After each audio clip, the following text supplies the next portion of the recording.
제 지인 중에 오남매를 둔 홀로 되신 권사님 한 분이 계십니다.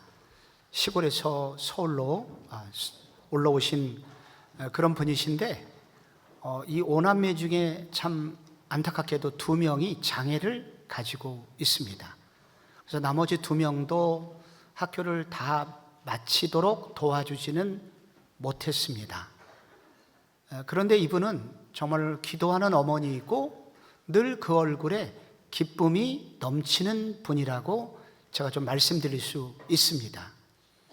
그런데 이분이 이렇게 기쁨이 넘치게 되는 데는 하나님의 도우심이 있지만 하나님이 주신 선물이 하나 있습니다. 그 큰아들이 아주 공부를 잘했어요. 과학고등학교를 졸업하고 카이스트를 나와서 미국 기업에서 일을 하고 있는데 꼭 어머니에게 이제 생활비를 보내곤 합니다. 그리고 적어도 일주일에 한 번씩 전화가 와요. 오늘 내가 오늘 이 정도까지 살 수 있게 된 것은 다 우리 엄마 기도 덕분이에요. 그래서 이 어머니는 남편도 없죠. 아이들은 여전히 자기를 고통스럽게 하고 있지만 이 아들이 보내주는 그 위로를 받으며 이 어머니는 이 기쁘게 하루하루를 보낼 수 있다고 고백을 했습니다. 여러분, 우리가 광야 같은 이 길, 우리의 인생이 광야 같고 우리의 신앙생활도 광야 같은데 이런 광야 같은 길을 걸어갈 때 이렇게 기쁨을 주는 위로자가 여러분에게는 어떤 분이 계신가요? 저는 그래서 이와 같은 아들은 이 어머니에게 기쁨의 우물 같은 아들이다, 이렇게 속으로 별명을 붙여봤습니다. 바울은 교회를 여러 개 개척을 했습니다. 개척을 한다는 것은 교회를 낳았다는 것입니다. 그런데 이렇게 낳은 교회들이, 많은 교회들이 바울에게 오히려 어려움을 주었습니다. 고린도 교회는 그들이 나중에 타락해서 그 교인들 중에 세상 사람보다 더 못한 삶을 살고 있어서 늘 걱정이었습니다. 그리고 갈라디아라고 하는 교회는 이단에게 빠져서 많은 사람들이 이단에 넘어갔습니다. 그래서 많은 교회들이 바울에게 고생스럽게 난 그 교회가 바울을 어렵게 만들었습니다. 그런데 끝까지 바울이 이 길을 기쁨으로 걸어갈 수 있었던 것은 어려움만 주는 교회가 있는 것이 아니라 바울에게 기쁨을 주는 교회가 있었기 때문입니다. 그 교회가 바로 빌립보 교회예요. 이 빌립보서 전체에는 기쁨이라는 단어가 16번이 나오고 있습니다. 그래서 바울은 이 빌립보 교회를 생각할 때마다 기쁘고 이 빌립보 교회와의 관계 속에서 기쁩니다. 우리는 지난주 빌립보서 1장 1절과 2절을 통해서 바울이 그리스도 안에서 발견한 자신의 새로운 정체성, 나는 그리스도의 종이다, 나는 성도로 부르심을 받았다, 이런 것 때문에 기뻐했다고 함께 말씀을 묵상했습니다. 그런데 본론이 시작하는 오늘 본문 3절부터 그 이하의 본문을 보면 빌립보 교회 때문에 바울이 얼마나 기쁨이었는지를 고백하고 있습니다. 너희들은 끊임없는 나한테 기쁨의 우물처럼 끊임없이 나한테 기쁨을 주고 있어 라고 그렇게 고백을 하고 있습니다. 우리 인생 가운데도 이런 기쁨의 우물 같은 만남은 어떻게 만들어지는 것일까요? 그리고 그런 교회를 또한 우리가 함께 읽을 수 있다면 우리는 어떤 면에서 주목해야 할까요? 바울에게 어떤 면에서 이 교회는 특별한 교회가 되었을까요? 그것은 한마디로 복음 전파를 위한 위험한 순종의 결과였다, 이렇게 말씀드릴 수 있습니다. 바울이 3절에 이렇게 고백합니다. 내가 너희를 생각할 때마다 하나님께 감사한다. 그리고 한 걸음 더 나가서 간구할 때마다 너희 무리를 위하여 기쁨으로 항상 간구한다. 너희만 생각하면 좋아 죽겠어. 그런 뜻입니다. 근데 여기 생각할 때마다 할 때 생각은 과거에 대한 기억을 말합니다. 빌립보 교인들 한 사람 한 사람에 대한 의미 있는 사건들이 있었고, 그 사건들이 기억할 때마다 그들이 그곳으로부터 기쁨의 우물물이 바울에게 오고 있다는 얘기입니다. 바울이 2차 전도 여행 때 터키 지역에 복음을 전하려고 하는데 성령님이 자꾸 길을 막으셔서 드로아라는 도시에서 잠을 자다가 환상을 보지요. 마게도니아 사람이 손짓하여 건너와 우리를 도와주세요. 그러나 건너가는 것은 쉬운 일이 아니었습니다. 일단 배를 타야 되고요. 그리고 그곳은 한 번도 가보지 못한 유럽이라고 하는 낯선 땅이었습니다. 아시아 사람들과는 전혀 다른 종류의 사람들이 살고 있는 곳이기에 그에게도 두려움이 있었습니다. 그러나 하나님의 말씀인 줄 알고 그는 순종하여 위험했지만 이 마게도냐 지방으로 건너가니 그곳 첫 번째 성이 빌립보라는 도시였습니다. 안식일이 되었지만 회당이 없어서 기도할 곳을 찾다가 강가에 갔는데 거기 어떤 경건한 무리들이 기도를 하고 있었습니다. 그들에게 말씀을 전하자 한 여인에게 성령께서 그 말씀을 깨닫게 하는 은혜를 주시게 됩니다.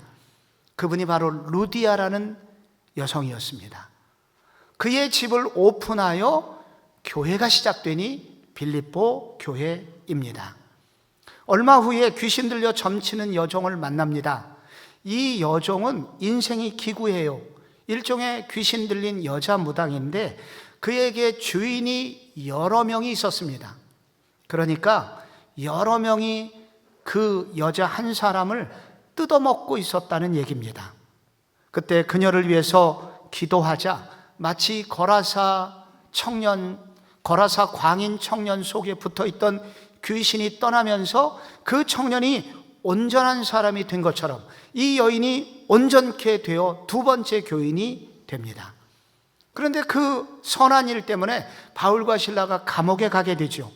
매를 많이 맞은 채 감옥에 갔지만 바울과 실라가 찬송하며 그 밤을 버티고 있었습니다. 그런데 아마 한밤중, 아마 12시쯤 됐던 것 같은데 그때 호련히 지진이 일어나는데 그 지진은 신비한 지진이어서 옥문이 흔들리고 열리게 되고 착고는 벗어졌지만 흙은 떨어지지 않는 그런 하나님의 임재를 상징하는 놀라운 기적이 일어납니다. 간수는 옥문이 열렸기 때문에 그들이 도망간 줄 알고 자결하려고 했을 때 바울과 실라가 그를 말리게 되었죠. 우리가 여기 있노라. 그날 그들이 감동했던 포인트는 자기가 만난 기적 때문에 하나님이 이런 기적을 주셨지 하면서 기적을 이용하고 기뻐한 것이 아니라 내가 이런 기적을 경험했다면 이것 때문에 손해보는 사람은 누구인가를 생각하는 이 복음의 성숙한 사고를 가진 이 전도자들에 대하여 강한 매력을 느끼게 된 것입니다. 그 매력에 이끌려 그날 밤에 그들이 온 가족이 세례를 받게 되었던 것입니다. 그래서 빌립보 교회 교인들 한 사람 한 사람은 바울이 전한 바울의 그 복음을 위한 위험한 순종의 결과로 한 사람 한 사람이 예수를 믿게 되었던 것입니다. 예수를 믿은 것을 다른 말로 그 속에 영적인 부흥이 일어났다고 이렇게 표현합니다. 복음을 통해서 일어났기 때문에 복음의 부흥이 그들 속에 일어나게 된 것입니다. 그런데 이런 복음의 부흥은 세월이 흘러도 사라지지 않습니다. 이 복음의 부흥은 세월이 흘렀을 때 하나하나 무슨 일 때문에 생각하게 될 때마다 그 은혜의 강물이 얼마나 크고 물결이 풍성한지 계속해서 그것을 생각할 때마다 바울에게 기쁨의 샘이 터지게 해 주었다는 것입니다. 그래서 나는 너희를 생각할 때마다 너희를 생각만 해도 너희들 위해서 기도하려고 이름만 불러도 너희들로부터 기쁨의 은혜가 흘러 들어오는 것 같아 라고 고백을 하고 있는 것입니다. 성도의 기쁨은 한 영혼이 복음으로 변화될 때 시작됩니다. 한 영혼의 변화는 성령의 역사로만 가능하거든요. 그런데 그 성령의 역사는 어느 곳에서 일어나는가? 복음이 전해지는 곳에서 일어납니다. 복음이 제대로 선포되는 곳에 성령의 역사가 시작됩니다. 그런데 그런 복음의 역사가 일어나려면 근사한 말이나 적당하게 매너를 유지하는 방식으로는 절대 그런 일이 일어나지를 않습니다. 위험한 순종이 필요합니다. 관계의 어색함을 감당해야 합니다. 어떤 때는 수고와 위험을 감수해야 됩니다. 무식하다는 말도 들어야 됩니다. 야, 요즘 같은 세상에 너 똑똑한 사람인 줄 알았더니 너 영 엉터리구나. 이렇게 조롱 섞인 말도 들어야 합니다. 그래서 복음을 전하는 곳에는 언제나 위험한 순종이 뒤따라야 되는 것입니다. 그런데 그 위험한 순종의 결과 성령 하나님께서는 전하는 자와 듣는 자 사이에 감동을 주십니다. 그런데 그 감동은 짧은 시간으로 사라지지 않고 세월이 흘러도 우리를 계속하여 푸르게 만듭니다. 여러분의 신앙생활이 요즘 기쁨으로 충만하십니까? 혹은 기쁨이 사라지고 있습니까? 더 심하게 맥없이 하루하루를 살고 계십니까? 만약에 여러분 속에 지금 기쁨이 없다면 그 원인 중에 한 가지는 복음을 위한 위험한 순종이 없는 삶을 살면서도 아무런 문제의식 없이 살고 계시기 때문입니다. 요즘 우리 교회에 이런 기쁨이 줄어들고 있다면 우리 교회가 막 화려하고 근사하고 그럴듯한 문화 행사는 늘어나고 있지만 정작 복음으로 전곡을 찌르는 복음 전파의 위험한 순종에는 관심이 없기 때문입니다. 이런 기쁨의 샘은 복음으로 사람들이 변화되는 일이 있을 때 터지게 되는 것이기 때문입니다. 복음의 부흥이 일어날 때만 생길 수 있는 일이기 때문이지요. 작년 11월에 우리 교회 왔던 윤영주 장로님 얘기를 제가 몇 번 하죠. 감동이 컸기 때문입니다. 70년대 유명한 가수였고 또 의대생 길을 포기하고 가수가 되어서 더욱 화제가 됐던 그분, 나중에 장로님이 되어서 우리에게는 더욱더 감동이 되었던 그분의 간증을 저는 수십 번 들었습니다. 이전 교회 모든 전도 집회 인트로는 다 그분이었기 때문에. 근데 지난번 우리 교회 왔을 때 너무 달라졌고 그분이 간증이 달라졌어요. 제가 너무 큰 감동을 받았고, 그래서 그날 토요일 새벽에 제가 감사의 문자를 그분에게 보냈더니 제가 보낸 문자의 한 대여섯 배 정도 되는 긴 편지를 그분이 제게 보내주셨습니다. 그 보내온 내용이 이거예요. 저도 한때 많은 연예인들, 기독 연예인들처럼 기복신앙을 강조하는, 간증하는 그런 사람 중에 하나였었습니다. 근데 몇 해 전에 대표이사의 배반으로 저에 대한 좋지 않은 내용들이 보도가 되었었던 적이 있었는데, 개인적 이미지 추락은 어느 정도 감당할 수 있었는데, 교회들, 예정되어 있던 교회 전도 집회가 줄줄이 취소되어 하나님께도 외면받고 있다는 생각 때문에 너무 고통스러웠다고 합니다. 그래서 그가 그 고통 속에서 기도를 드렸는데 그 기도가 끝나지 않고 밤이 새도록 기도를 드렸는데, 하나님 저를 불쌍히 여겨주시고 그동안 그래도 40년 가까이 복음 전하려고 제가 애를 썼고 그동안 맺었던 열매들을 기억하여 천국에 가거든 꾸짖지 말아달라고 그렇게 밤새도록 기도했는데, 새벽녘에 세미한 주님의 음성으로 주님이 물으시더래요. 형주야, 내가 너한테 준 십자가는 어디 있느냐? 너는 왜 십자가는 전하지 않느냐? 그 이후로 그분은 복음을 전하기 시작했습니다. 자기가 가지고 있는 의학적 지식을 근거로 해서 예수의 십자가가 얼마나 무섭고 처절하고, 그래서 그 사랑이 얼마나 큰 것인지 리얼하게 증거하기 시작했습니다. 그런데 그때부터 놀라운 일이 벌어졌어요. 이 죄와 십자가를 전하면서부터 집회마다 성령님이 역사하시는 것을 느끼기 시작했고, 그래서 많은 사람들이 예수를 믿는 일이 생기게 되어 전도의 열매들이 많이 맺히게 되었습니다. 저는 지금도 제가 김세환, 조영남과 함께 지금 경남 사천에 전도 집회 가는 중이고, 저녁에는 돌아와 안산에 있는 어느 작은 교회에서 전도 집회에 가려고 준비하고 있습니다. 저를 위해서 기도해 주세요 라고 말했습니다.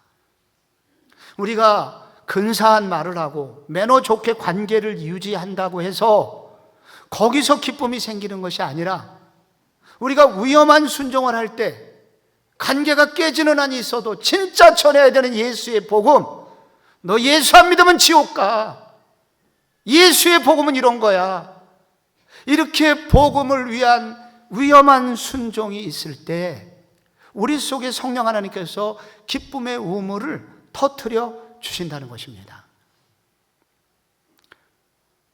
이것은 시작입니다. 이 기쁨의 우물이 터진 이후에 바울과 빌립보 사이에는 계속하여 복음 안에서 교제를 했다라고 소개를 합니다. 5절 말씀에 너희가 첫날부터 이제까지 복음을 위한 일에 참여하고 있기 때문이다. 처음에 우리들이 만났던 바로 그 사도행전 16장에 그 빌립보 감옥에서 만났던 그때로부터 지금 한 10년 정도가 흘렀거든요. 처음부터 지금까지 너희는 계속하여 복음을 위한 일에 참여하고 있다고 고백합니다. 여기 참여하다라는 단어는 우리가 익숙한 헬라어 단어입니다. 코이노니아, 교제라는 뜻이죠.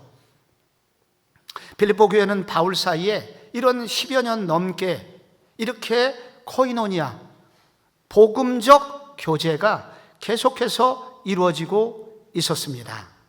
그런데 이 바울과 빌립보 사이의 교제는 좀 어떤 면에서, 몇 가지 면에서 특별함이 있었습니다. 먼저 하나님께서 만나게 해준 교제였습니다. 하나님과 관계가 회복이 되면 성도 안에 새로운 개념이 생깁니다. 우리라는 개념입니다. 하나님이 나만 사랑한 것이 아니라 또 다른 사람도 사랑하시는구나.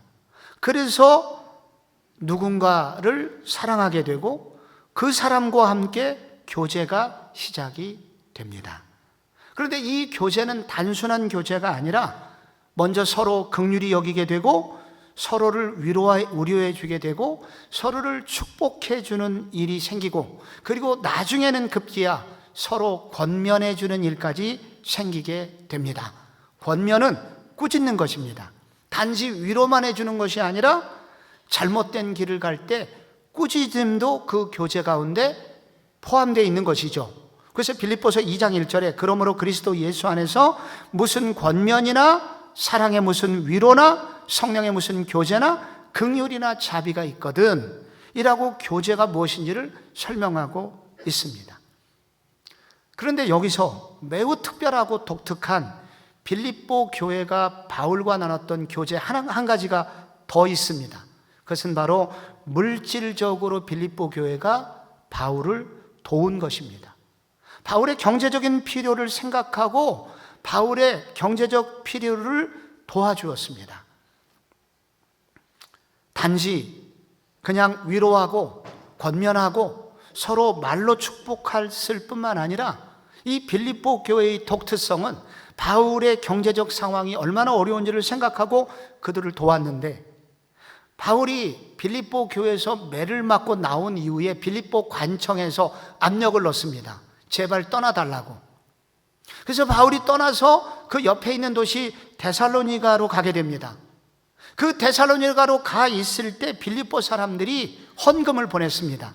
그게 4장 15절에 나와요. 빌립보 사람들아 너희도 알거니와 복음의 시초에 내가 마게도냐, 빌립보죠, 여기를 떠날 때에 주고받은 내 일에 참여한 교회가 너희 외에는 아무도 없었는데 데살로니가에 있을 때에 너희가 한 번뿐 아니라 2번이나 나의 쓸 것을 보내었도다. 그런데 거기서 끝난 것이 아니라 그가 남쪽으로 내려와서 고린도라는 큰 도시에서 복음을 전하고 있을 때 다시 또 바울이 궁핍에 빠졌을 때 헌금이 도착했습니다. 고린도후서 11장에 그 얘기가 나와요. 내가 아무에게도 누를 끼치지 않으려고 일하고 있을 때 마게도냐에서 온 형제들이 나의 부족한 것을 보충하였습니다. 그리고 지금 10년의 세월이 흘러 로마 감옥에 갇혀 있는데 빌립보 교인들이 영치금을 보내온 것입니다. 바울은 그들에게 이렇게 말합니다. 너희가 보내준 헌금이 무슨 뜻이냐면 하면서 7절에 소개를 합니다. 너희들이 그 보내준 돈은 그냥 돈이 아니야. 무슨 돈이냐면 내가 너희 무리를 위하여 이와 같이 생각하는 것이 마땅하니 너희가 내 마음에 있음이며 나의 매임과 감옥에 들어온 것, 복음을 변명함과 감옥에서 변호를 해야 되는 것과 확정함과 그래도 끝까지 이 믿음의 길을 걷겠다는 결단과 너희가 다 나와 함께 은혜에 참여한 자가 됨이라. 여기 은혜에 참여했다는 것은 바울이 하나님의 은혜로 사도가 됐거든요. 사도적 직무를 내가 행하고 있는 것을 바울은 은혜라는 단어의 그 뜻을 담고 있는데 너희들은 내가 걷고 있는 이 사도적 직무에 너희는 공동 참여자들이야 라고 바울이 고백을 하고 있습니다.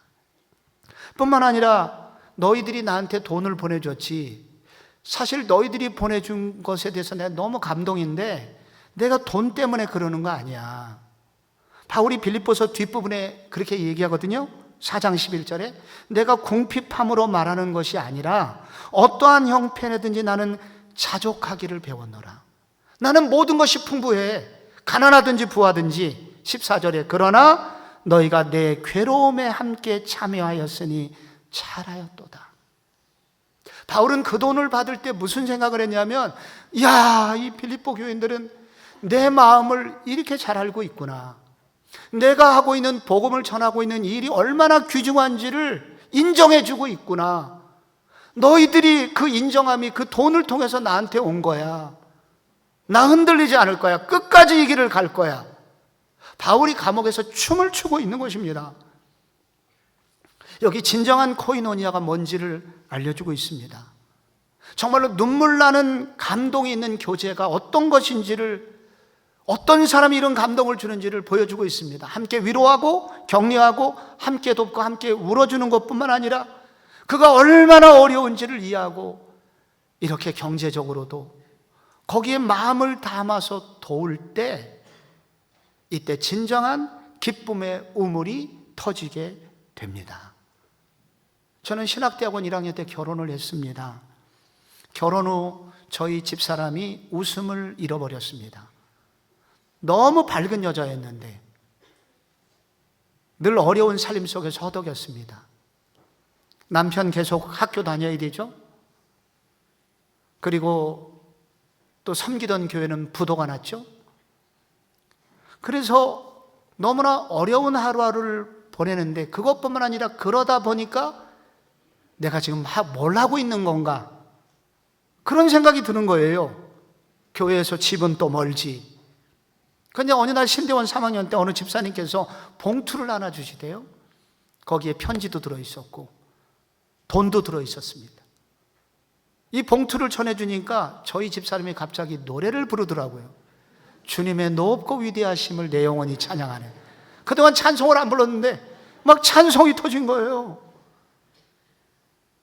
여러분, 돈 때문은 아니었습니다. 우리 집사람이 이렇게 속물이 아닙니다. 그 속에 있는 내용 때문이었습니다. 거기에 그렇게 쓰여 있대요. 그 먼 길을 다니시면서 꿋꿋하게 교회에서 월급도 안 주는데 이 길을 걷고 계신 거 주님은 아시겠죠.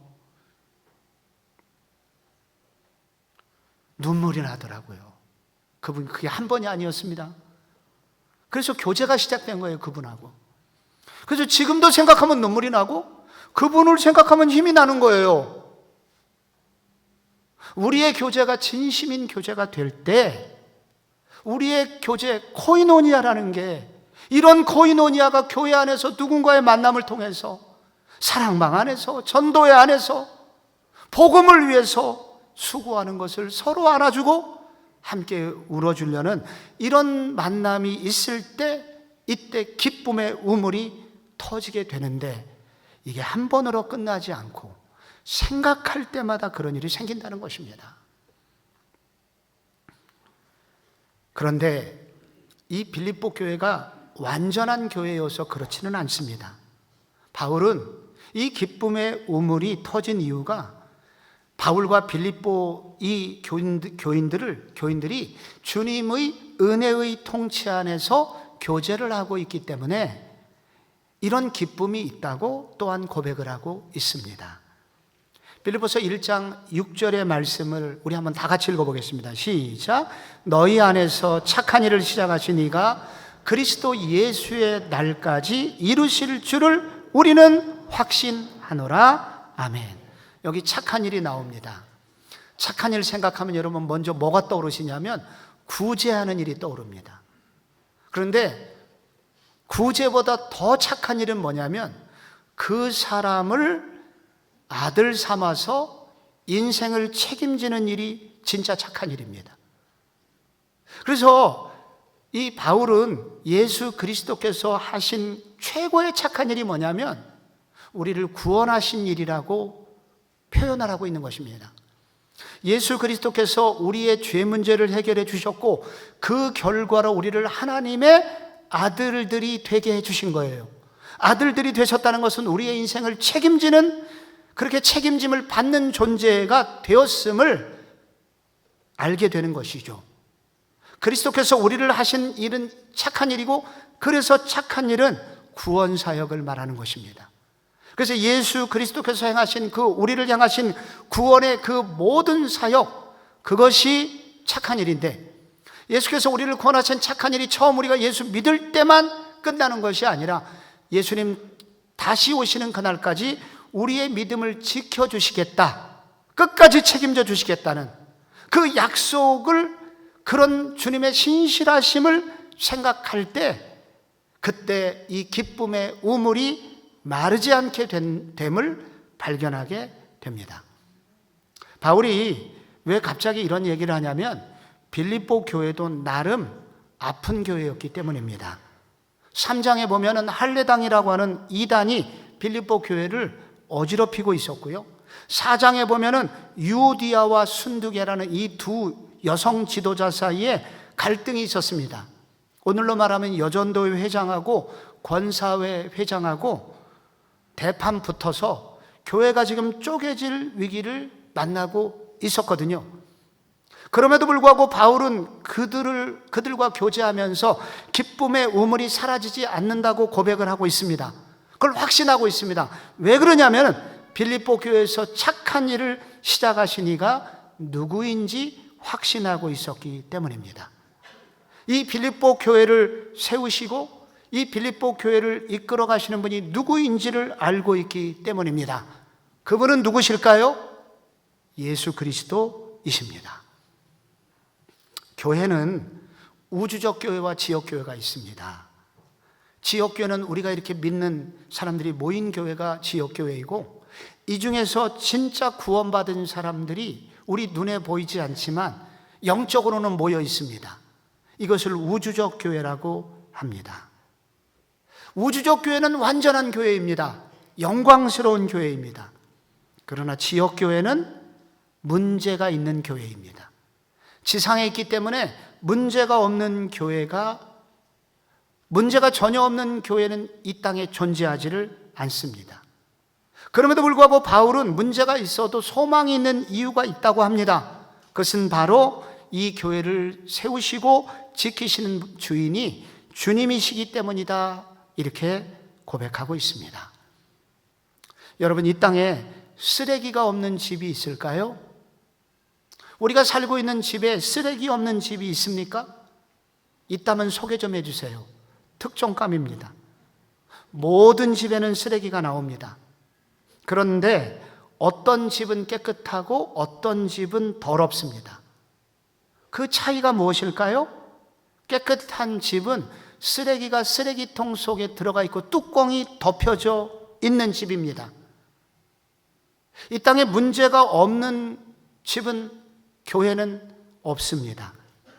그러나 문제가 있지만 이 문제를 주님께 맡기고 주님이 우리를 은혜의 뚜껑으로 덮어주셔서 주님의 통치를 받는 교회가 되게 해주세요 라고 주님께 그 문제를 아뢰는 교회, 주님께 우리의 모든 문제까지 책임져 달라고 고백하는 그런 교인들이 주님의 전적인 신뢰를 의존하고 그렇게 주님께 부탁하는 교회는 하나님이 끝까지 지켜주시는 교회가 된다고 합니다.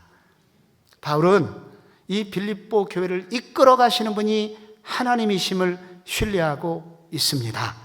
이 교회를 만드신 분이 하나님이시고 이 교회를 이끌어 가시는 분이 하나님이시고 이 교회를 완전하게 하실 분이 하나님이심을 신뢰하고 있다고 고백하고 있습니다. 여기 우리의 할 일이 있습니다. 이런 주님의 은혜의 통치를 받고자 해야 합니다. 주님이 나를 다스려 주시고 주님이 당신을 다스려 주시길 원합니다. 주님이 우리 모두를 다스려 주시길 원합니다 하면서 우리 자신을 주님께 내어드릴 때 내 뜻이 아니라 주님의 뜻이 이루어지게 됩니다. 내 뜻대로가 아니라 주님 뜻대로 하나님 우리 교회가 지어지기를 원합니다 라고 우리 자신을 내어드리는 사람이 늘어갈수록 그 교회는 질서가 있는 교회가 되고 기쁨이 보존되는 교회가 된다고 합니다. 성도 여러분, 여러분이 신앙생활을 하면서 문제가 있는 교회를 다니셨던 적이 있을 겁니다. 그래서 혹시 이 교회는 문제가 없을까 해서 우리 교회에 옮겨오신 분도 계십니다. 그러나 이 자리에서 말씀드립니다. 포기하시기 바랍니다. 우리 교회도 많은 문제가 있습니다. 그러나 다른 교회는 없냐? 더 많습니다. 이 땅에 문제가 없는 교회는 있을 수가 없습니다. 그러나 문제가 있지만 그 문제가 은혜의 쓰레기통 속에 들어가 우리 주님께서 은혜의 뚜껑을 덮고 앉아 계시는 그 교회, 그런 교회만 이런 기쁨과 은혜가 사라지지 않고 계속 유지될 수 있다고 합니다. 그러므로 우리는 문제 없는 교회를 찾는 것이 아니라 우리의 문제를 주님께 맡기고 이 문제까지도 주님의 은혜의 통치 아래 놓여지도록 우리를 주님께 내어드리는 일을 계속하게 될 때 우리 교회는 주님이 쓰시는 교회요 아름다운 교회로 자라나게 되고 그 안에서 우리는 하나님이 주시는 신비한 기쁨을 잃어버리지 않고 신앙생활할 수 있게 됩니다. 지난 화요일 우리 개척교회 사모님 600여 명이 우리 교회 와서 예배를 드리셨습니다. 저는 오전에 말씀을 전하는 일로 섬겼고 그리고 주차, 안내, 식당, 마지막 선물 전달에 이르기까지 우리 많은 성도님들이 하루를 그렇게 섬겨주셨습니다. 그리고 마지막 순간에 여러분께서 보내주신 헌금을 잘 정리해서 편지와 함께 나누어 드렸습니다. 그분들이 받은 감동이 얼마나 컸는지 수백 통의 감사와 후원, 기도 그날 행사 후기가 그 3호 선교의 그 본부로 도착을 했다고 합니다. 그 중에 저한테 몇 개를 보내주셨습니다. 그 중에 제가 아무한테도 아직까지 보여주지 않은 그 편지의 일부를 여러분에게 좀 나누고 싶어요. 강화도 송해면 숭례리 교회 사모님이 긴 편지인데 제가 줄여서 한번 읽어보겠습니다. 한국교회 부흥의 획을 그어주신 이천성 목사님께서 섬기시던 풍문으로만 듣던 성복중앙교회에 오게 된 것도 감격스럽고 3호 대회를 이 교회에서 섬겨주신다는 것도 기대가 되었습니다. 북녘에서 들려오는 굉음소리에 잠을 설치고 새벽 예배 마치고 종종 걸음으로 교회에 와보니 이미 주차장에 쓰시는 장로님, 안내로 섬겨주는 집사님, 화장실 앞에서 인사하며 반겨주시는 성도님들, 주방과 교회 구석구석을 보며 이 교회 어쩜 이리 예쁠까요? 목사님께서 전해주신 말씀, 은혜가 됐다는 얘기와 그리고 둘째, 식당에는 넓고 색색이 곱고 예쁜 의자들로 가득 차고 골고루 맛있는 식사로 눈도 좋고 입도 즐거웠는데 무엇보다 쥐와 고양이가 드나드는 주방에서 주일마다 식사를 준비하는 저에게는 이곳에서 차려진 근사한 식사로 마음이 뭉클했는데 이제 다시 생각해도 눈물이 납니다. 모임 마치고 담임 목사님과 성도들의 배웅을 받으며 돌아오는 길에 명품 같은 하얀 종이 가방에 리본을 단 가방을 열며 그 속에 담겨진 간식을 꺼내며 아이들과 함께 행복했습니다. 하얀 봉투 뒷면에 너 하나님의 사람아 카드와 봉투 연분홍색 편지지를 열고 목사님의 편지를 읽으며 이 말씀을 붙잡고 매일 기도하던 제게 다시 말씀하신 하나님 때문에 마음이 울렸습니다. 편지 내용이 마치 인적이 드문 숭례리에 저를 잘 아는 것 같고 제 삶을 위로해 주시는 주님의 마음 같아서 가슴이 뭉클하고 눈물이 한없이 흘러내렸습니다. 나그네 된 외로운 삶, 나가려니 변변한 옷 한 벌 없어서 쩔쩔매었고 당일도 얻어 입은 옷이 행사 중간에 단추가 2개나 떨어져서 난감했던 순간이 스치고 지나가며 이곳에서 어떤 날은 그래서 강화도 이곳에서 어떤 날은 하늘의 날아가는 새까지 부러웠는데 그때 천국에 가면 주님 기억해 주실 거죠? 죽도록 충성하라 그러면 생명의 면류관을 내게 주리라는 말씀 묵상하며 매일 전도하면서 천국을 사모하며 가는 걸음을 그날에 주님이 안아주시고 알아주시겠죠 라는 마음으로만 인내하던 제 마음을 고스란히 들킨 것 같은 편지에 한참을 그렇게 울었습니다. 빳빳한 신권으로 준비해 주신 5만 원, 사모대에 몇 번 참석했지만 이런 일은 없었기에 하나님의 신실하심과 사모를 돌아보아 주신 교회 목사님, 장로님, 이 교회 사랑의 섬김이 들 600여 명의 사모들을 위한 그 수고가 더 감사하고 감동되어 눈물이 멈추지를 않습니다.